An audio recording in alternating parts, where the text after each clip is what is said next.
अरे विराट भाई, मेरी आपसे हाथ जोड़ के प्रार्थना है कि आज का मैच जरूर जीत जाना। अरे बेटा बाबर आजम, तुम चिंता ना करो, आज का मैच हम जीत कर तुम लोग को तोहफा देंगे। रोहित भाई, आप भी थोड़ा बच्चों का ख्याल रखना, आज जम के तोड़ना साउथ अफ्रीका वालों को।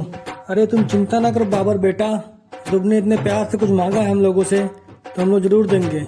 आखिर बाप बाप होता है, बेटा कितना भी नालायक हो लेकिन बाप उसकी जरूर सुनता है। आज हम तुम्हारी मनोकामना जरूर पूर्ण करेंगे। और सूर्य भाई, आपसे हाथ जोड़ के प्रार्थना है, आज साउथ अफ्रीका वालों को दौड़ा दौड़ा के मारना, कम से कम 100 रन बना के आना, आज 24 छक्के की बारिश कर देना कि दर्शक लोग गेंद ही पकड़ते रह जाएं, फील्ड में कोई गेंद रुके ही ना। सूर्य भाई, आपसे पूरी उम्मीद है हमें। अरे बाबर बेटा, अब तुम हाथ जोड़ के प्रार्थना कर रहे हो तो हमें तो मैच जीतना ही पड़ेगा। वैसे भी हम इंडिया वाले हैं, इस विश्व कप में एक को मैच हारने वाले नहीं हैं। तुम परेशान मत हो, आज हम लोग जीत के तुम लोग को तोहफा जरूर देंगे। आखिर में बाप का फर्ज भी तो निभाना है। अब बेटा इतने प्यार से कुछ मांग रहा है तो उसे देना ही पड़ेगा।